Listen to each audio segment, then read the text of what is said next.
Pushkaraj, just coming to you from that perspective, you run the largest sort of salon brand in India, Lakme, 300 salons, growing very fast. Just your perspective on not startup, but going from 50 to 300. What was your journey like? You said 25% are company-owned, 75% are franchise. How do you maintain quality? How do you, overcome some of these challenges that the other panelists are pointing out to? What do you do for that?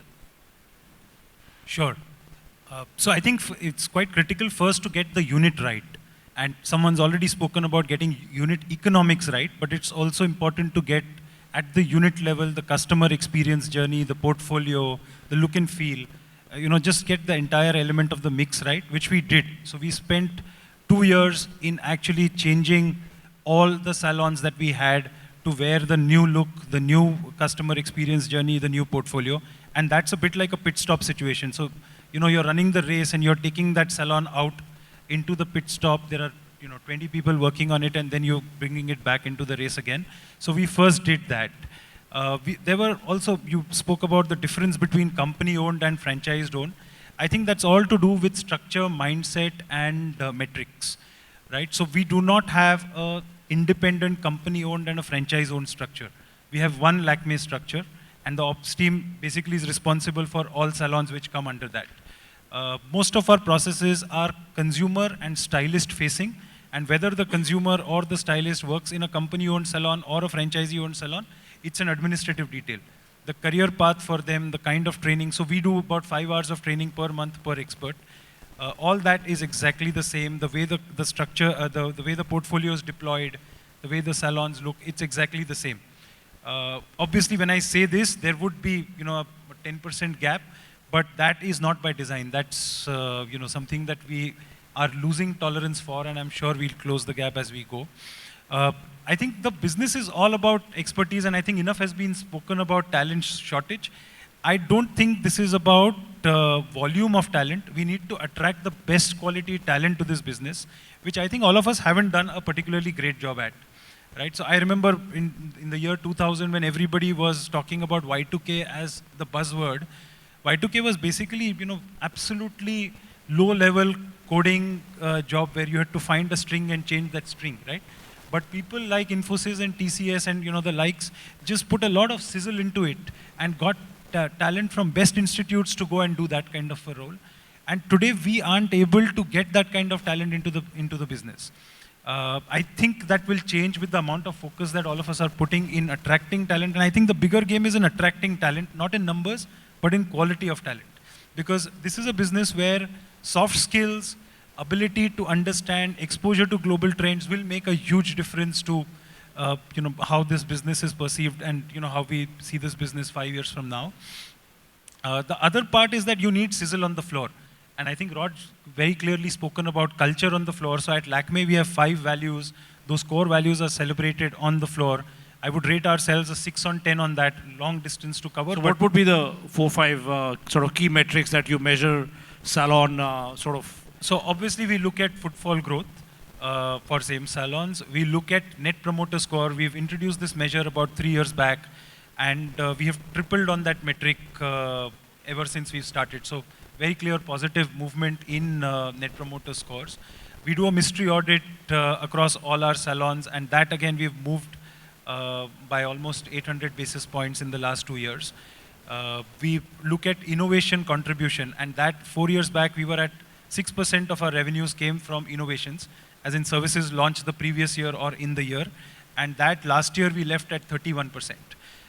So, obviously there is a long distance to cover. I would like this number to settle at about 40, 50, beyond which I think it will start being detrimental because you just do have a lot of activity. But directionally we are going there. I think it's also very important to bring the right kind of entrepreneurs into your fold.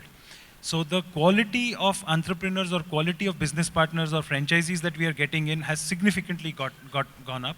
Today we have graduates from Jamnalal Bajaj, ISB, Narsi Monji, really good institutes. We've got medical professionals, chartered accountants. Of course we have homemakers, but again these are professionally qualified homemakers. And they are doing fabulously well. So they come in, test the waters with one salon, and if you have a scale game in mind, I think that's the way to go, because all of them, and I have seen that during my short stint at Lakme, that 3 years back, there were entrepreneurs who ran one salon. Today, they're operating 8 to 10 salons. And all of them doing well, and most of them have signed up for 3 more. So as we speak, we do not want to add, I mean, obviously we'll get fresh blood into the system as we expand into newer geographies, but in existing geographies, our plan A is to grow with existing business partners, and plan B is also to grow with existing business partners. Thanks, Push. That's very, very insightful. And also looking at the metrics, I like the idea you're talking about in terms of net promoter score. It's a very important element to basically to judge how many of your customers are going to recommend you to others. So I think they're a very valuable metric, because that's really the true metric of whether you're offering good customer service. You can have all the internal measures, but if your customers are not going and recommending you, as Samir said, they don't get onto the social media and instantly talk about a great experience they're having, it becomes challenging. Ishaq, you want to talk a bit about franchising, and we're looking for what you look for in franchises, given a good view in terms of that. Just quickly, in terms of what you would sort of look at. See, everyone out here is looking at getting into franchising.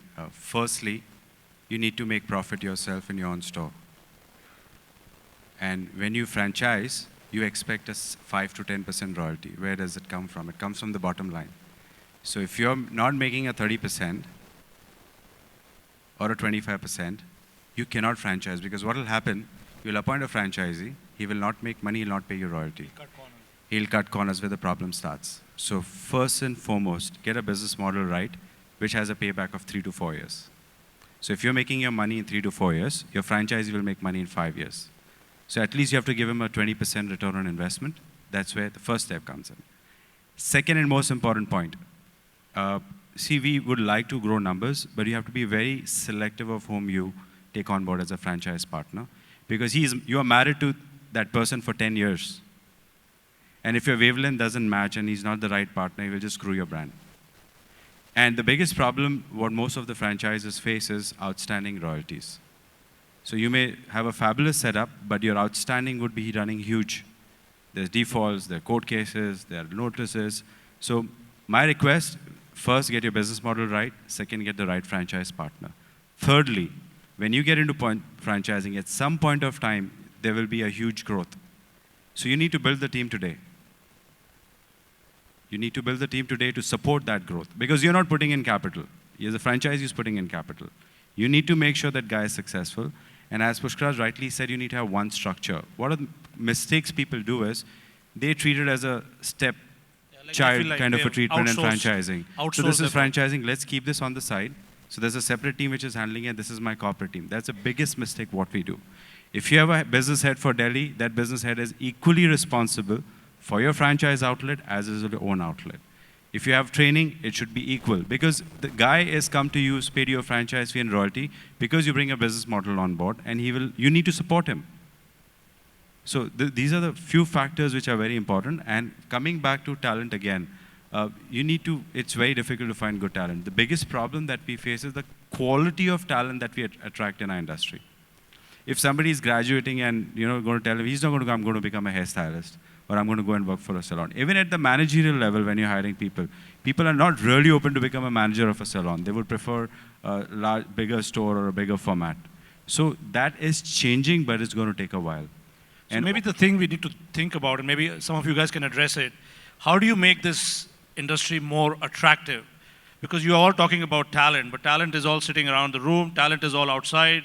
We have a country with so many young people, 75% of population is below the age of 40. We keep touting that as India's biggest strength, and yet we have every single industry crying that there is no talent. So maybe talent is there, we just figure out how do we attract this talent, how do we make this industry really sexy and attractive that people line up to come for it rather than think of it as the last job they get and they don't get, So I think what is some of the things that can be done, can be shared with people to really attract people to the, talent to the industry?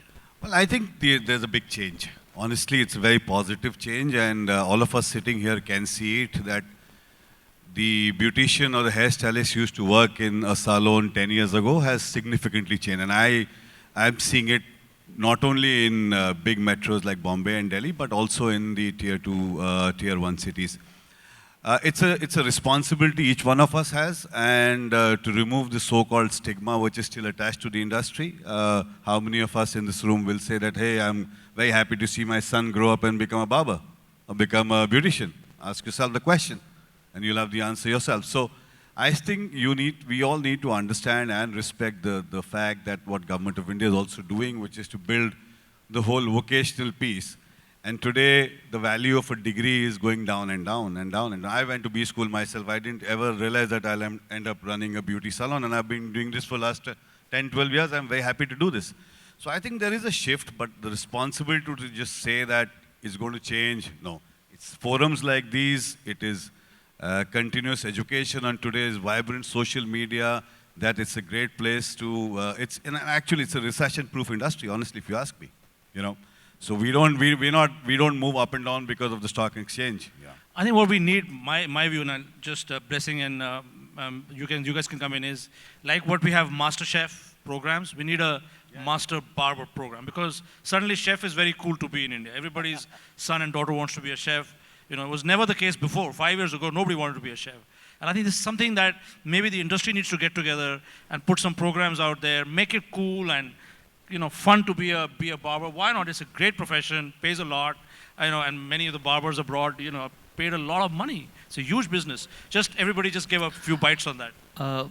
If you take our managers, saloon managers, we have all MBAs and BE students, because they get a starting salary of 20K, where else they are getting at 10K, 12K in an IT company.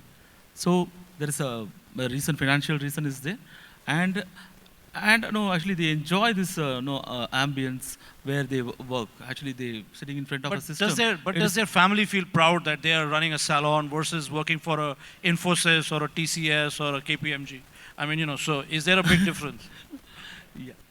So I'd like to add to this. At Lakme, we recognize that we need a captive pipeline of talent, but we also need a captive pipeline of the right talent, with the right soft skills, the right, you know, levels of exposure, and obviously the right amount of technical training. And the way, when we approached the problem, we said if we try to solve this problem on our own, there is, you know, less hope, or let's say there is no hope in hell of getting there very fast. So I think we need to then look outside the industry for some solutions, and that's what we did, and I'm sharing that now. So we looked at a partner who has actually done this. So they've made that profession a bit sexy and attracted the right kind of talent. So people who are, you know, doing their +3 at this point in time. And we worked with Aptech, which is the largest or amongst the largest vocational trainers in the business. They have an IT business, an animation business, and we didn't know this at that time, but also an aviation business. In fact, when we looked at their aviation class, about 8% of their class got a job as cabin crew, right, which paid them in the region of about 20K. Otherwise, the balance were all in what they called airport retail and ground handling, right, which all of us know is not particularly, you know, creative, aspirational. There isn't any, you know, growth prospect, etc. Now, if we look at it, and all this after paying about $150,000 and 18 months for a course. So if you look at it, the ROI on our business, even with a 600-hour kind of a course, is way better. Even if you look at ROI in the short term, or you look at returns and, you know, sort of creative satisfaction in the long term for that kind of talent. And that's why we've tied up with Aptech to create Lakme Academies powered by Aptech. So it's a completely symbiotic relationship where we bring to the table what we know. So the, you know, software, ability to train the trainers, ability to certify students and employ them. And Aptech will play from their strengths, which is to run a large network of academies, mobilize students, make this career aspirational to students. So I think, and this is just started, we signed up only in August. We have signed up only about 12 academies till this point in time in 6 months. We think it's got the right ingredients for success, but you know, you never know. I think just taking a leaf out of this, maybe we should look outside the industry to solve the problems of the business. Sure, and I think that's a good idea, tying up with institutes. So all of you sitting here looking at salon businesses, there's a huge manpower shortage coming up in this space. Think about it. What would you like to sort of, from your perspective, Mrs. Bharti? See, you know, in India, many people who are talented, who want to come into this business, but they don't come in this business because they feel it's not, the certificate or, if it's a graduation, like we have graduation in this fashion industry, but we don't have graduation degree in beauty. So if we have one graduation degree, it comes from the government. I think it will make a lot of people who are intelligent, who want to come into this business, they may come into this business, and people who are talented, they can definitely do it very well.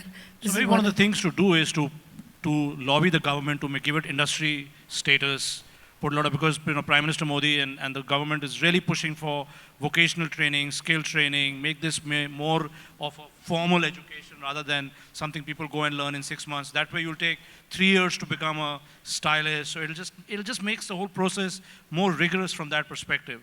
So that's a good idea from that view. Because our course has got a lot of science already, So in BSc we have science, and now in fashion also there is science involved. But I think in beauty we have more science involved into that, because when we talk about skin, once we talk about hair, a lot of science involved. So if we make it BSc in beauty or BSc in hair, I think it can change the mind of people, and they will be, more, they would like to come into this business, and that can attract a lot of good talent to come. Rod, and we you can want to say work something on on that. this?